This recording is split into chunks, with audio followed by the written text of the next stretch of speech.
Bonjour et bienvenue dans le 18h chez vous. Aujourd'hui, on s'en va à Saint-Sébastien-sur-Loire.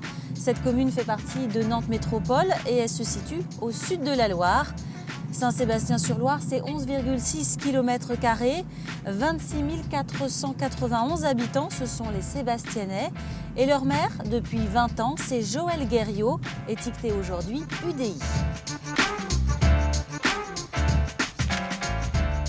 Guy Nombalet, bonjour. Bonjour. Vous êtes le président de l'association Les Amis de Saint-Sébastien-sur-Loire, une association qui se consacre à l'histoire et au patrimoine de la commune. C'est donc vous qui allez nous proposer une visite de Saint-Sébastien. Et on démarre, on est à côté de l'église, on est là au cœur de Saint-Sébastien-sur-Loire. Hein. Oui, c'est le cœur de Saint-Sébastien-sur-Loire parce que l'histoire de Saint-Sébastien-sur-Loire remonte au XIIe siècle. Au XIIe siècle, les moines bénédictins ont fondé une paroisse. Cette paroisse s'est agrandie progressivement. Elle s'est appelée ensuite au XVe siècle Saint-Sébastien-d'Aigne et elle a été le siège de nombreux pèlerinages contre la peste. Et même la ville de Nantes venait tous les ans au mois de janvier pour se protéger contre la peste.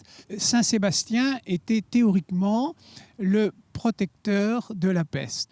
Alors là, on a quelques commerces autour de nous. Autrefois, c'était le cœur de vie de Saint-Sébastien. On peut dire qu'il s'est un petit peu décalé. Aujourd'hui, c'est plus forcément le cas. Il y a quelques commerces, mais c'est plus calme ici. C'est-à-dire que c'est vrai qu'autrefois, il y avait le bourg, d'autres petits villages, mais maintenant, c'est construit partout et le centre s'est un petit peu déplacé vers la place Cambronne.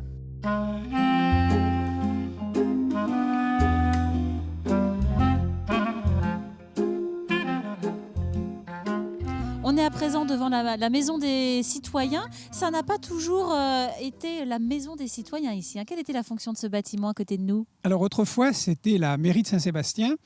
Et la nouvelle mairie de Saint-Sébastien, qui est un petit peu plus loin, a été ouverte en 1982. Et cette maison des citoyens, elle est particulièrement importante parce que sur son fronton, il y a le général Cambronne que vous apercevez dans un médaillon.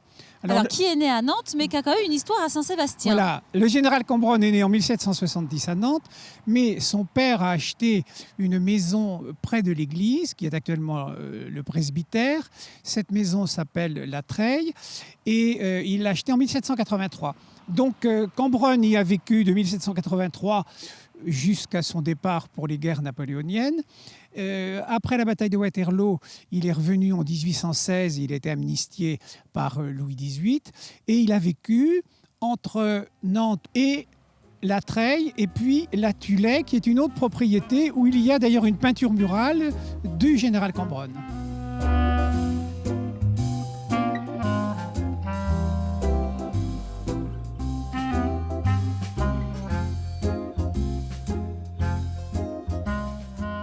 On se situe là sur le côté de la mairie, une façade qui est ornée d'une peinture assez impressionnante au niveau de sa taille. Déjà, qu'est-ce qu'elle raconte, cette peinture? Alors, c'est l'histoire du traité de la paix de la Jaunais.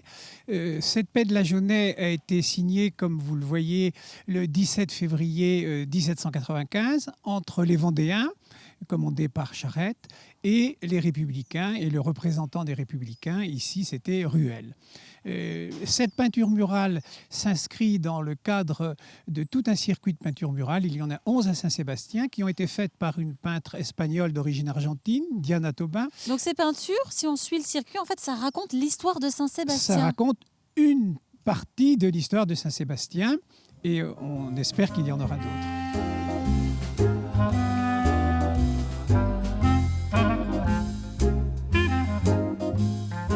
Alors, on a traversé le boulevard des Pas Enchantés pour arriver là en bord de Loire. On est à côté des îles. On a le plan à côté de nous. On voit assez facilement. Il y a plusieurs îles en bas de Saint-Sébastien. Alors, les îles de Saint-Sébastien, avec le bois des Grippeaux, c'est un peu notre poumon vert. Parce qu'avant, c'était une zone Alors, moi, j'ai connu cette zone agricole avec du bétail, avec, pendant la période des foins, des faucheuses un peu partout et on ne pouvait pas y venir. Alors, on va jeter un œil. On va avancer vers le pont qui est juste à côté de nous. En fait, ce qu'il faut préciser, c'est que là, le boulevard des Pas Enchantés, on le voit, il est un petit peu en hauteur, mais c'est assez contemporain. Hein, ça n'a pas toujours été comme ça. Voilà, hein. c'est-à-dire que dans les années 65-70, grâce à des alluvions de la Loire, ils ont comblé et surélevé de 2 mètres à 2,50 mètres toute cette zone-là.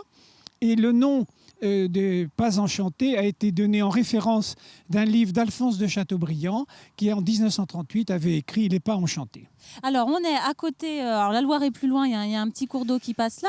On peut évoquer aussi la pêche à Saint-Sébastien. Il ne reste plus qu'un pêcheur professionnel. Alors, il y a un pêcheur professionnel. En 1900, il y avait 19 familles de pêcheurs, 19 pêcheurs entre Pirmil et le pont de la Vendée ici. Et ils pêchaient saumon, alose, lamproie, anguille et surtout beaucoup de civelles. Bon, merci beaucoup pour toutes ces explications pour la visite de Saint-Sébastien.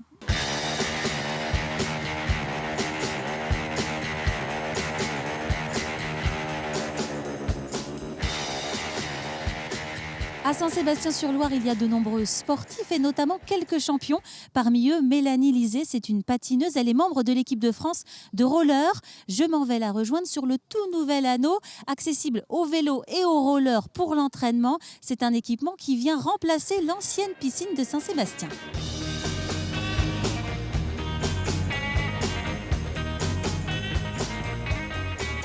Mélanie Lisée, bonjour. Bonjour.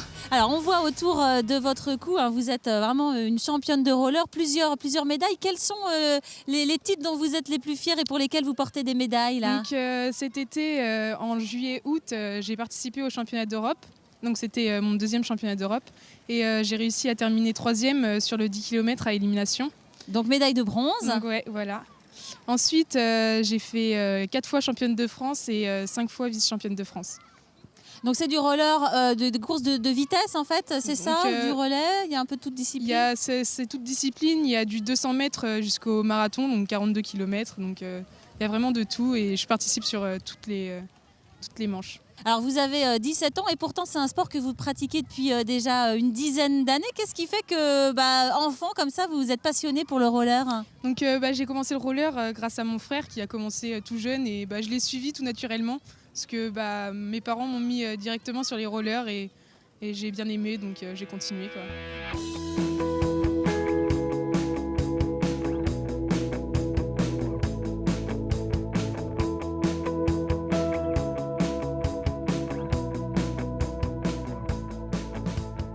Quelles sont les sensations que vous éprouvez quand vous patinez ? Qu'est-ce qui fait que ça vous porte, ce sport-là ? Ça me donne beaucoup d'émotions, ça me libère vachement, ça m'enlève le stress. Je peux me dépenser le soir en rentrant des cours, j'aime vraiment beaucoup, c'est ma passion, quoi.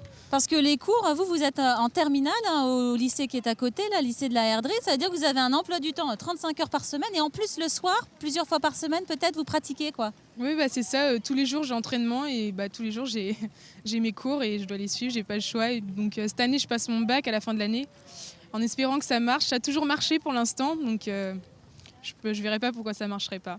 Et alors pour l'entraînement, maintenant vous allez pouvoir vous entraîner sur cet anneau de roller qui est tout neuf. Ça c'est un outil indispensable pour progresser, une belle piste comme celle-ci. Ouais, c'est un super outil qu'ils nous ont fait, donc on va pouvoir s'entraîner plusieurs fois. Surtout c'est qu'il y a la lumière.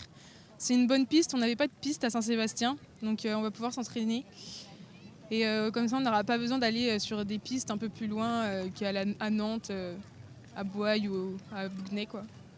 D'accord, on espère en tout cas que ça va vous aider à décrocher encore de nombreux titres. Merci beaucoup. Merci.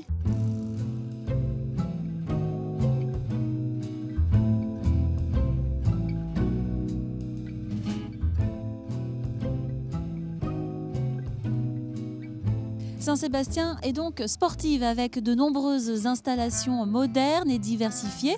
Qu'en pensent les habitants plus généralement? Qu'apprécient-ils sur leur commune? Nous leur avons posé la question.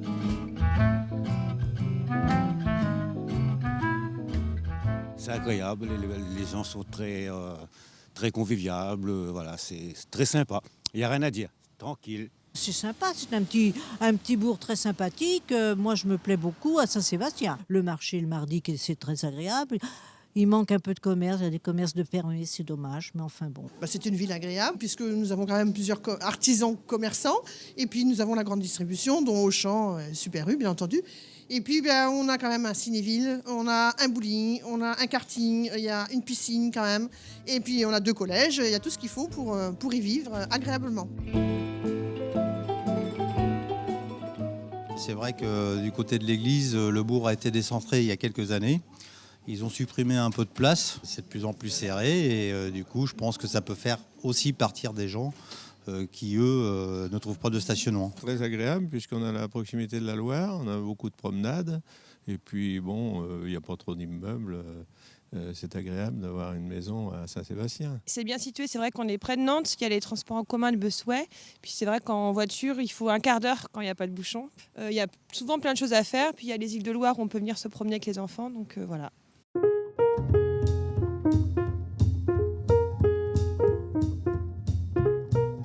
Voilà pour la commune de Saint-Sébastien-sur-Loire. On ouvre à présent notre rubrique consacrée à l'actualité des Web TV avec un programme de Diveo Média, la Web TV patrimoine du pays de Châteaubriand.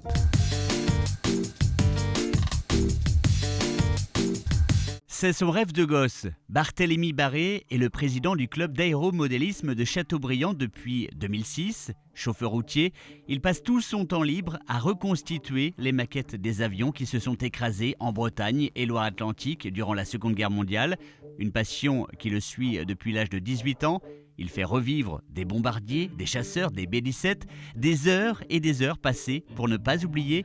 C'est son devoir de mémoire. En bas du bâtiment, c'est spécialement pour le diorama. C'est une maquette qui est réduite d'un paysage. Là, nous, on représente une aérodrome réduite au 1/48e. Ceux qui font la maquette, ils s'amusent à faire l'intérieur aussi. Tableau de bord, les bouteilles d'oxygène, ils font tout comme si c'était le vrai. Mais bon, quand il est fermé, on ne voit pas grand-chose, malheureusement, de leur travail. Parce que tous les avions que vous voyez, ils ont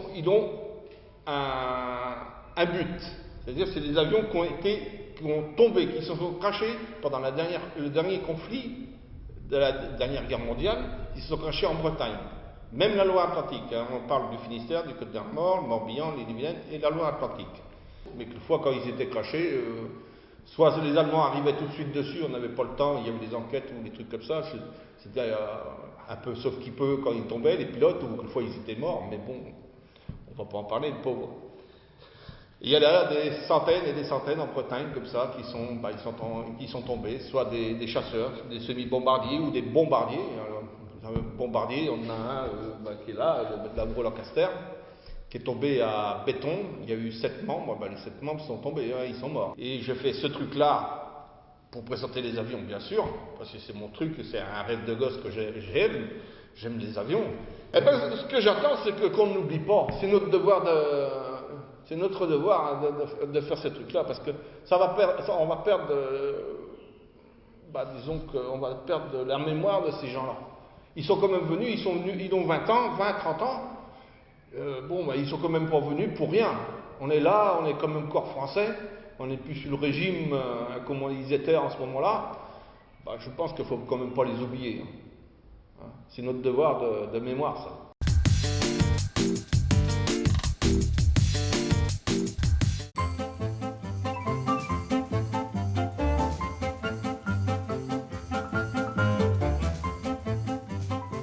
On termine avec les coups de cœur, ces rendez-vous partout dans le département. Une première idée de sortie, c'est le festival Couvre-toi. Ça se passe les 28 et 29 novembre à Saint-Brévin. C'est la 9e édition, ce sont des concerts.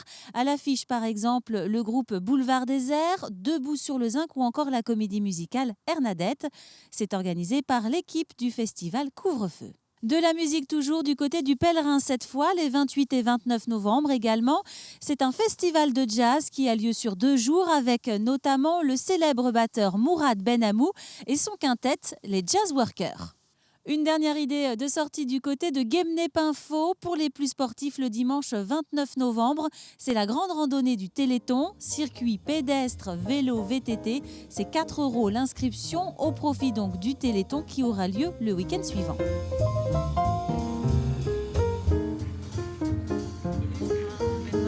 C'est la fin de ce 18h chez vous consacré à la commune de Saint-Sébastien-sur-Loire. N'hésitez pas, si vous souhaitez que l'on vienne visiter votre commune, à nous contacter à l'adresse mail qui s'affiche en dessous de votre écran. À très bientôt sur Télé Nantes.